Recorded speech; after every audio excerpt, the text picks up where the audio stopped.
अस्सलाम वालेकुम। उम्मीद करता हूँ खैरियत से होंगे, अल्लाह ताला के अमान में होंगे। अच्छा, अब एक साइट पर हम काम कर रहे हैं, लेकिन अनफॉर्चुनेटली प्रॉब्लम ये आई है कि हमारे पास वैक्यूम पम्प नहीं है।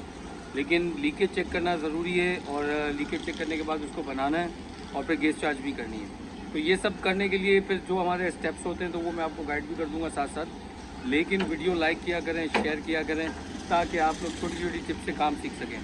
अब हमारे पास 1.5 टन का एक एसी है, वो है बहुत पुराना मॉडल डैकेन का। प्रॉब्लम उसमें ये है कि हमारे पास वैक्यूम पम्प तो नहीं है और उसमें गैस बिल्कुल गायब हो गई है, बिल्कुल गैस नहीं है।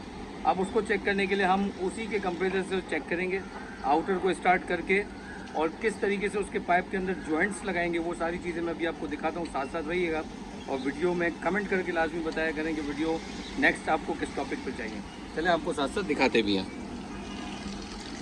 अभी हमारे देखें टेक्नीशियन लगे हुए हैं और ये काम कर रहे हैं। यहाँ पर अगर आप गौर से देखेंगे तो ये हम टाइट कर रहे हैं इसके स्क्रू पाने की मदद से इसके यूनियन को। ये यूनियन हम इसलिए लगा रहे हैं, थोड़ी जगह दो बेटा, पीछे नहीं होना। ये यूनियन इसलिए लगा रहे हैं क्योंकि ये 1-2 का फ्लेयर है। 1-2 का फ्लेयर 3-8 का इसमें जॉइंट लगा है। 3-8 का जॉइंट लगने के बाद इधर हमने 3-8 का यूनियन लगा के 1-4 का यूनियन लिया है। अब यहाँ पर क्या होगा, कंप्रेसर जब चलेगा तो यहाँ से प्रेशर देगा, ये हम यहाँ लगा देंगे वापस से। यहाँ से जो प्रेशर जाएगा वो यहाँ पर आएगा।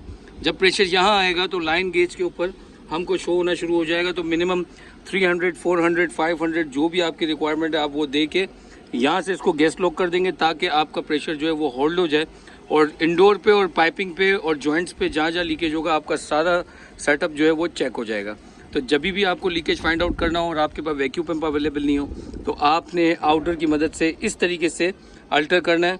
यहाँ पर 1-2 का पाइप हो सकता है, पॉसिबिलिटी है 5-8 का पाइप आपके पास हो, ये भी हो सकता है 3-8 का पाइप हो। तो आप उस तरीके से इसको चेक करके और लगा के चेक कर सकते हैं जब आपके पास वैक्यूम पंप नहीं होगा तो। ठीक है, अब हम आउटर को चलाएंगे। आउटर चलाने के बाद इसमें प्रेशर आएगा और वो प्रेशर जो है वो हम यहाँ पर होल्ड करके ये भी आपको दिखाते हैं।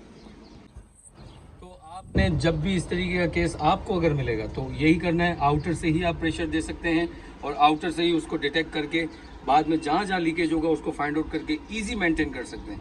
हाँ, समटाइम ऐसा होता है कि इंडोर कॉइल चेक करनी पड़ती है, समटाइम ऐसा भी होता है आउटडोर चेक करना पड़ता है। तो कोशिश किया करें, अगर ईजी आपके पास जगह है तो आप इजीली दोनों चीज़ों को चेक किया करें और उसके बाद ही सिस्टम में मज़ीद काम किया करें।